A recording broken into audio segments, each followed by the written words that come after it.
check under that left cabinets there.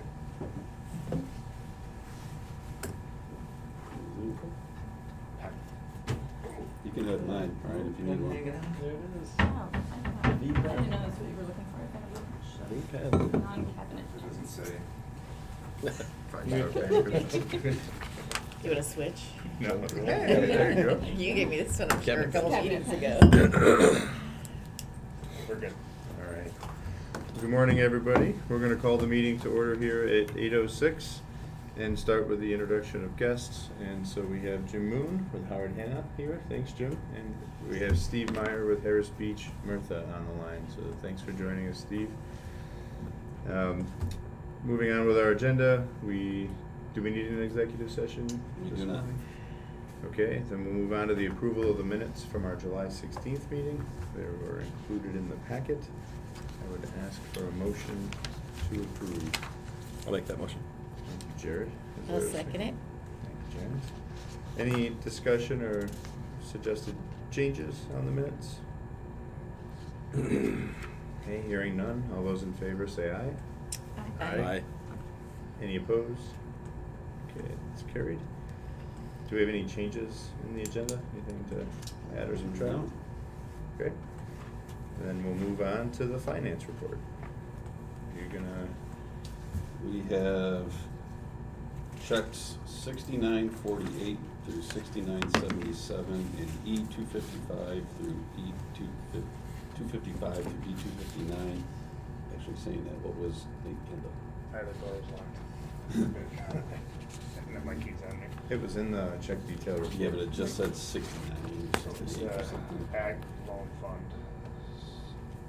The number, it just said 69, and don't know whether it was 78 or 47. Judging, you know what, judging from the dates, we'll say 6948 through 6978. I think it was gonna be the next one in line, judging from the date of it. Totaling $163,692.57. Okay. Of that, there was a $100,000 loan cut to Kendall lines from the loan. Yep. Okay, the P&L for the month and for the year-to-date comparisons were also included and still tracking positively this point of the year, so good job again. Keeping expenses in line and revenues tracking nicely too, so I think good shape financially. We should have some more coming in here, revenue shortly.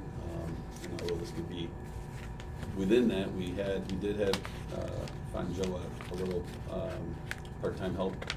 So, I was mentioned this in the management report, but, so included in the expenses, at least this month anyways, was some part-time help that they got. You can see as we walk down the hallway here, started some interior prep, then once the weather was nice, they went out and power washed and painted, primed and painted the front and side, this is facing us, side of the Seneca building where church graded flooring is, which is, I'm sorry, the back, the side and the back of church graded flooring, which is pretty long. It's the Seneca building. It's a lot of surface area.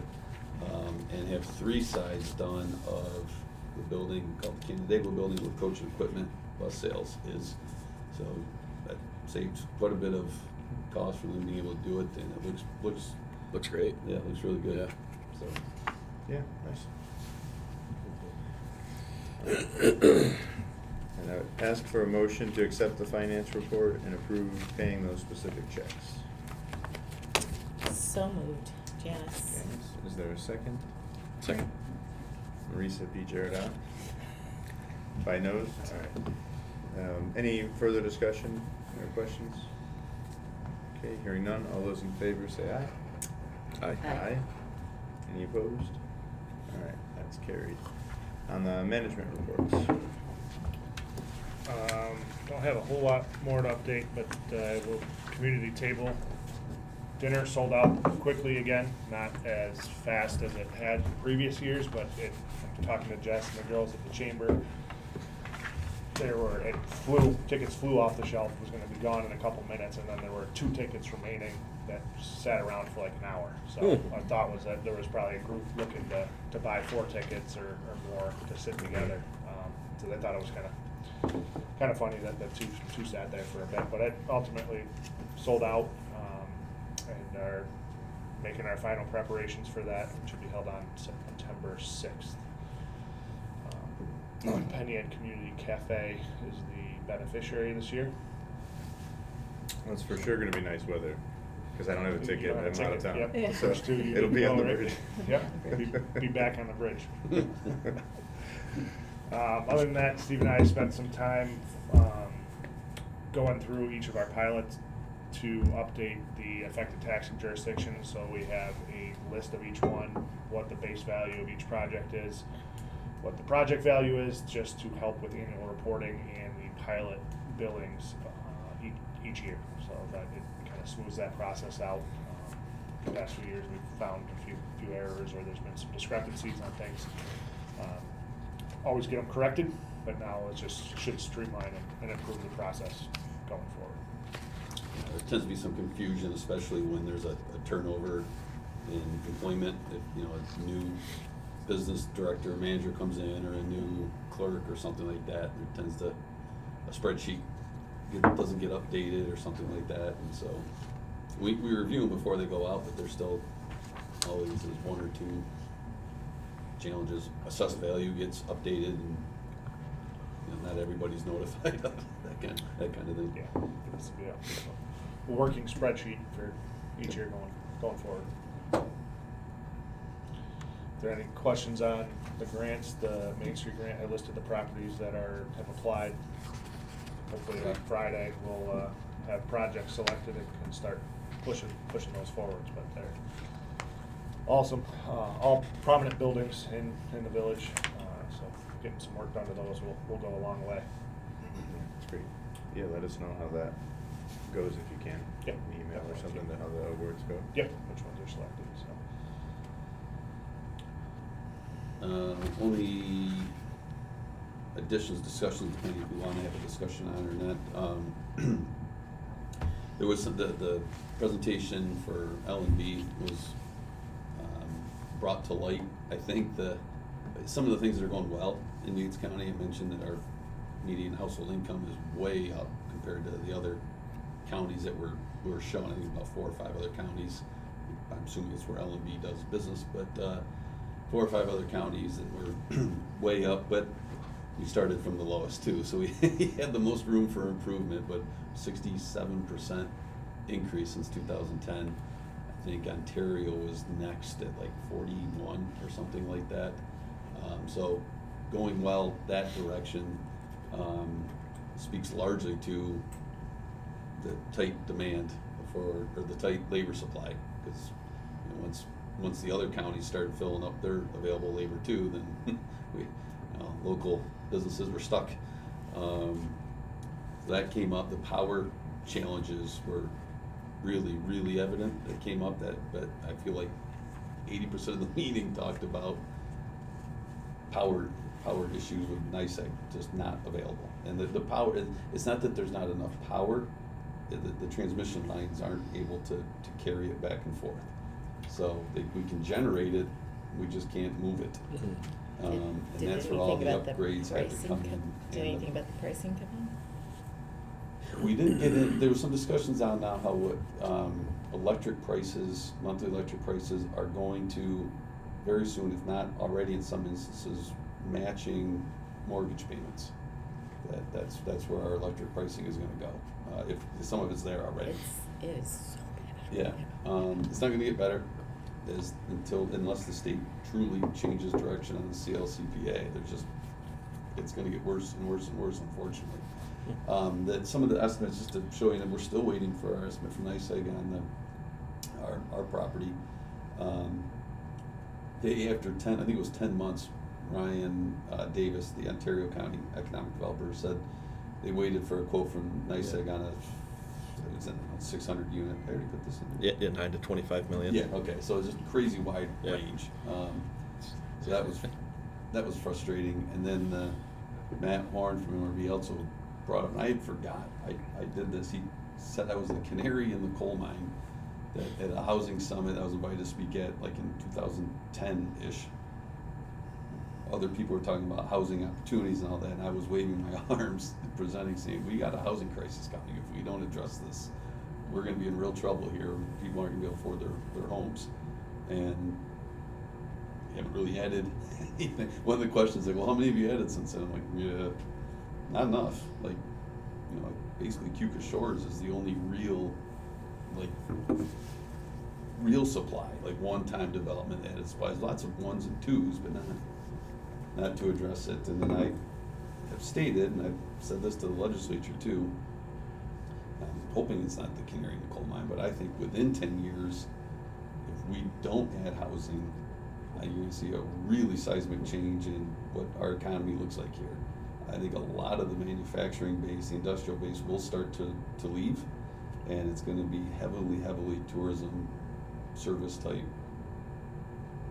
business and occupations here.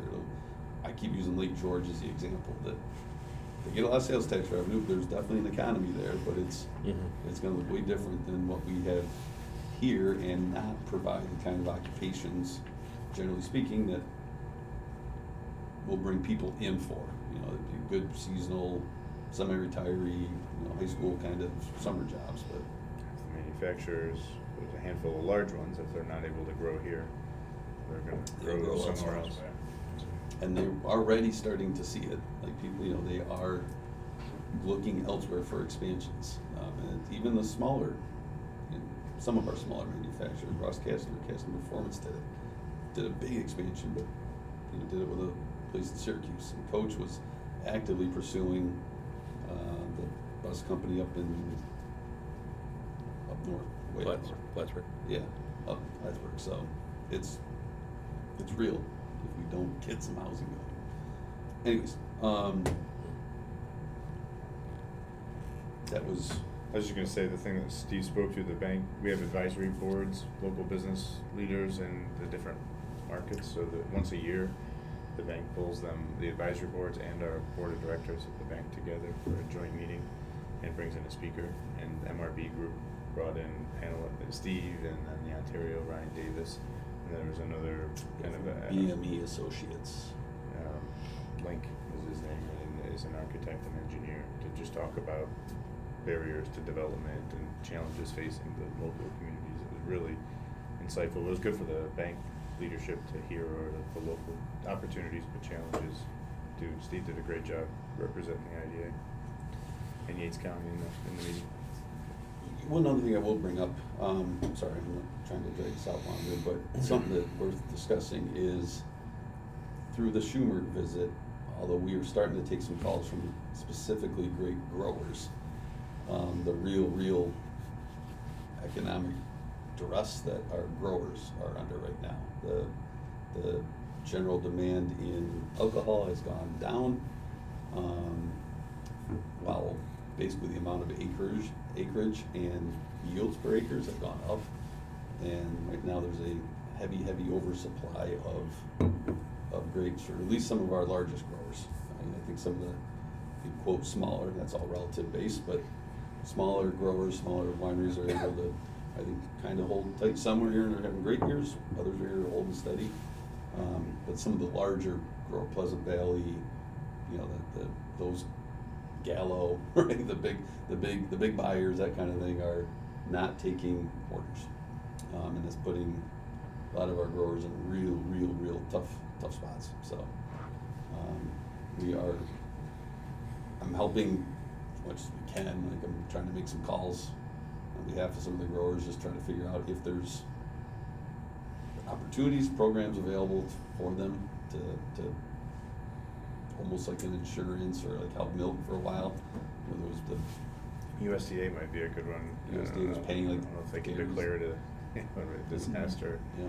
type thing, but the native varieties, the long-time grape varieties in the area, the juice grapes are Royal, Welch, and Gallo are the three main buyers, and they came into this year pretty full from last year. And out west, the western part of the state had a huge crop the year before and an okay crop last year, so they were full up, so they just don't need the extra grapes, and so there's going to be thousands of tons of grapes that probably don't get picked. Thousands. And just thousands fine. of tons, Yeah. yeah. Won't even get picked. Yeah, Yeah. that's the number I've been here, is it could be 5,000 tons just through a handful of growers. That's that the are- juice grape side, you Yeah, know, the wine right. side, and Marisa can speak well better about it than I can, but the wineries are kind of full too. You know, they had a lot of All the big crops last year. Yeah. Gen Zers aren't picking up where the baby boomers are leaving off. It's okay.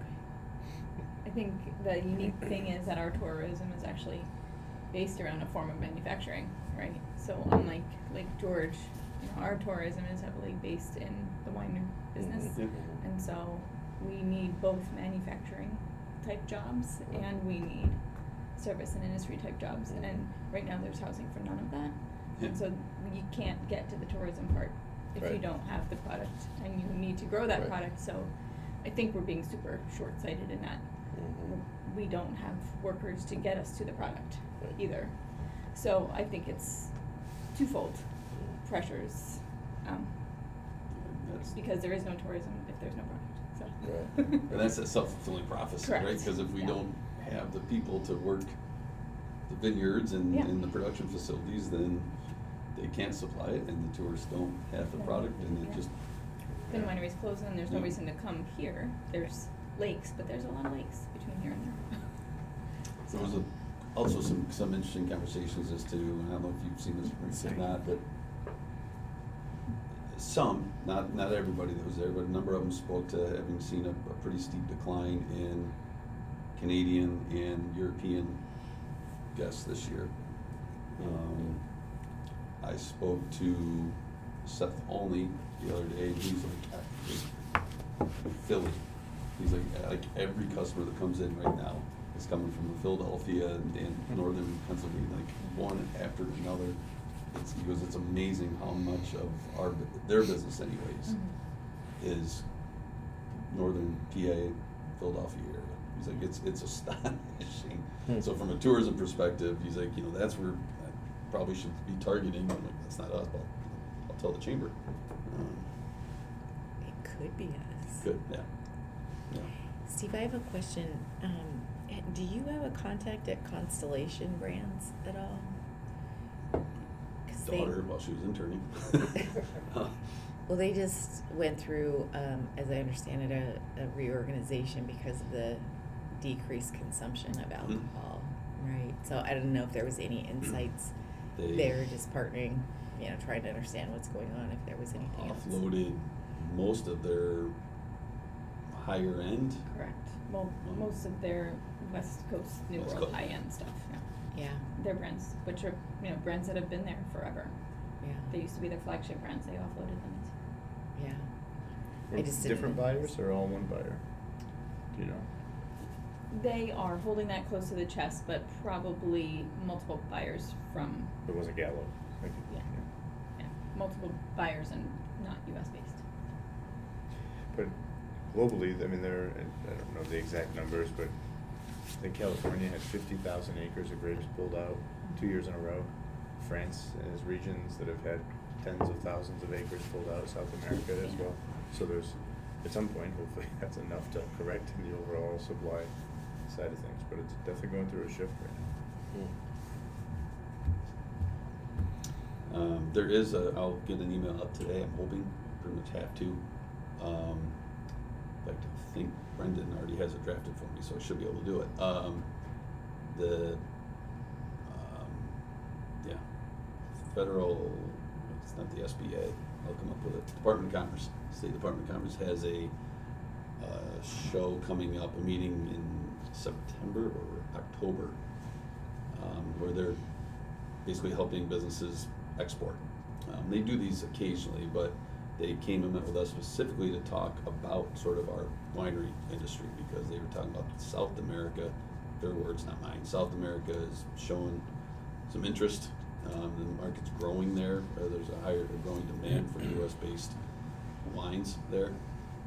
So I thought maybe that's an opportunity. So we'll get something out to all the business owners, because it's not just for wines, but if they want to attend there, it's free. It's free exporting. They'll connect you with buyers and that sort of thing. So it's one of the ways we can try to help. So brought that up is because it's real. It's something we'll be seeing.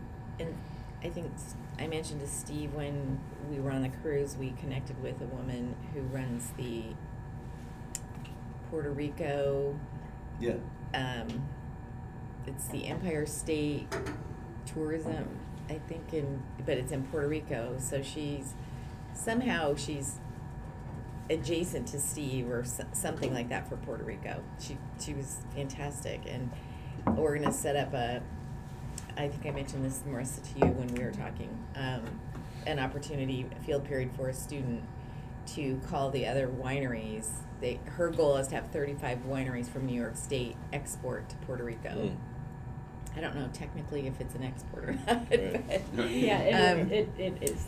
so, and I spoke to Marissa about it, and she said it wasn't really super hard to do all the paperwork and everything, but I thought it's a great opportunity for a student to have a list from Betty, Mhm. and they're up here in the area to call and try to generate, some interest in exporting. So it probably would also include Hudson Valley wineries, but I would have the students start here just because they're here. So small, but hopefully it would make a difference for somebody. Yeah, sounds good. That's all I got. Any questions for the guys on management reports? All right, we'll move on to our action items, and the first item up, leases. There's a bunch of them. They're in your management report, so I will not go, there's 8 of them, so I won't read them all unless you'd like me to. They're all the First home. page of the yellow. Yeah, the very top Oh, yeah, section of second your yellow page. The only one I will clarify, because it's not on there, is the Catholic Charities lease. We had to figure out that's tied to the CPI for northeast urban areas, which was a 4.9% increase. So that rate would be, it'd work out to $2,786.06 per month. And they are willing to sign a 3-year deal. It's a big, they take up a pretty large spot on the second floor for us, so So that's Suite 200. that's Suite 200. Okay. Everything else is as you see. The Suite 109 for wine and grape, that's a month to month. That's why there's no date after that one.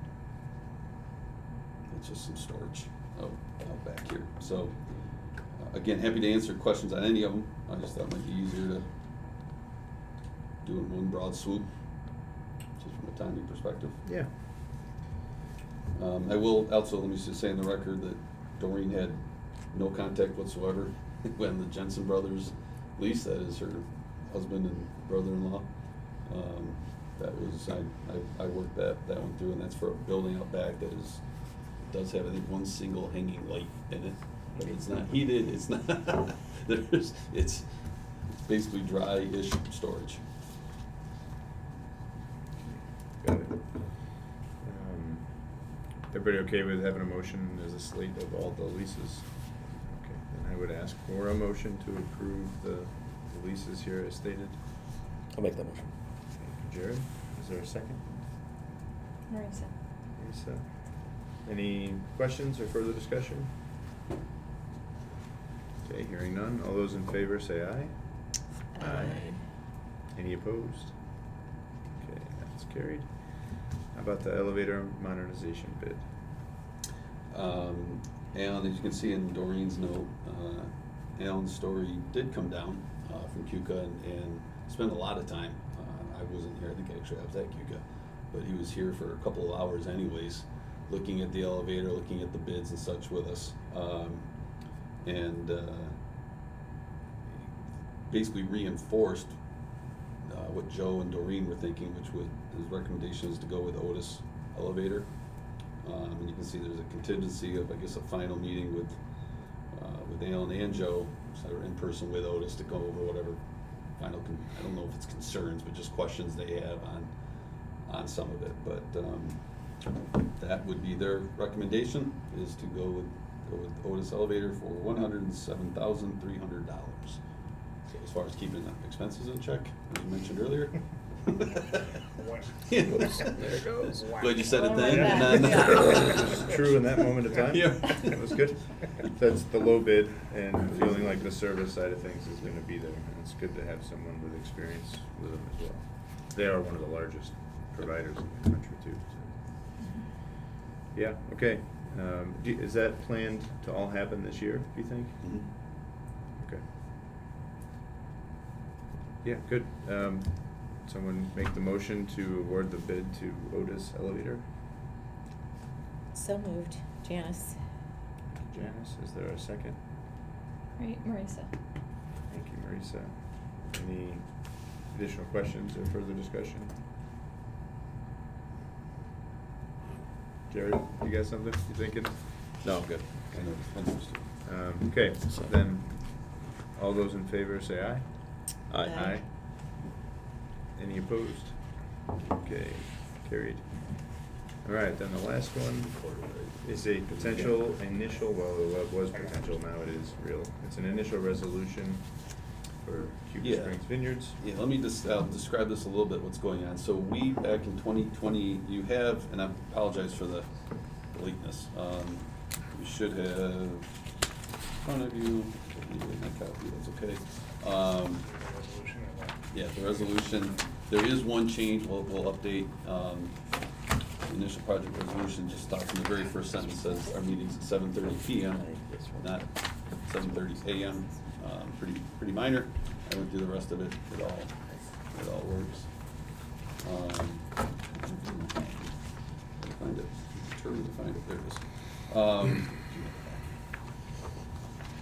So June 19th, we approved a project for Cuba Springs where they were doing a press pad and storage facility. And we approved it at that point in time. They since did that project and more. There was some confusion on their discussion that there was thought that their whole project was part of that. And so after discussions with them, we get, no, that was basically like a 2,400 square foot, I think it was, press pad. You have a much larger project that you're continuing to work on. We need to update, basically amend that pilot resolution. It hasn't, although, and I guess this is the important part, although the pilot has started on the project, there has been no reevaluation yet on the property. So they haven't enjoyed any of these benefits yet. 2027, I think, is when I heard the assessor from Milo say that's the next reval. So it could potentially go up before then, likely won't until 2027. So it gave us opportunity that, they haven't, to kind of, it gives us the opportunity to amend this larger project. What you'll see, and so all we're asking today for a vote on would be a public hearing resolution, because the potential benefits are over $100,000, and the project has changed enough to where it warrants another public hearing to be held before we can ascertain whether we want to take any formal movement on this. The total project, and I have this is a new, do you have this? Yeah. We subscribe to a one-time cost at MRB. A lot of the IDAs use it for their cost-benefit calculator. It automatically puts in net present values, which is one of the requirements the state has us do now on what the benefits look like. It does add there's some great things about it, there's some challenging things about it, but it does calculate like state income taxes and the benefits to the state on that. So our community benefit to community investment ratios are much higher than what we generally would show, because we don't take into account what income taxes and all that are going to be. What this doesn't show is that they currently have 31 employees at Cuba Springs, and they will be looking to create 6 additional. So this just shows it in the second box as 37. Mm. So, and then in the input section that you don't see, it allows me to put those over the 3 years, so they're not all being counted in year one. And by the way, I did go back and look, the previous project, they had 27 employees and were projected to create 4, so they've done exactly that. They're now at the 31 and they're projecting to do 6. Total cost, you'll see in the back page, about 2/3, 3/4 of the way down, excuse me. We're calculating $107,000. This is going to be just property tax. They're just looking for the pilot element of this. There is no sales or mortgage tax relief coming as part of this. And I think that number's low. I gave them a pretty conservative estimate. I used about 50% of what their construction costs are is what the increase will be. I think that's going to be low. That's about $1 million increase in their assessed value. They're currently assessed at $550 or something around there, $550,000. So I'm assuming it's gonna. I think I'm conservative on my estimate. Kiwi but- Springs Vineyard? Wow. Okay. The Who's the assessed third-party values are wild. assessor? Hmm? Who's the, like, is it a third-party assessor? That's a town of Milo. Got it. Yeah. Happy that their wineries assessed at the same value as my house. Yeah. It's I think the total assessed value was something like $780 something, but because of the I can't think of what it's called, the equalization rate, it was down around 550. I think it was number 570 something like that. so- Equalizing the grapeland? Is that what they're equalizing? Yeah, I'm sure there's some. I'd like to element of that equalize is mine as that well. exemption, but- It would be in the assessed value though. The ag Yeah. exemption just comes off Right. on the bill. The bill itself. When you're gonna pay Just the. kidding. No, I'm just trying, the equalization I need rate to would be a- educated. A I town need to or be countywide thing. Yeah, so that when 20, and that Plants and number, vineyards, we can help you out. that equalization rate will actually continue to go down up until the time Yeah. Milo does the reassessment. And then once they do the revaluations, it'll go back up close to that 100% of the valuation. So you see the benefit to cost is 18.5 million benefit to 107,000 in cost, for 172 to 1 benefit to cost ratio. That's a pretty good one. But as I said, this is just because of all those extenuating factors. All we're looking for here is whether the board's okay with us scheduling a public hearing to put forth this project. Yeah, okay. I'll just say out loud, the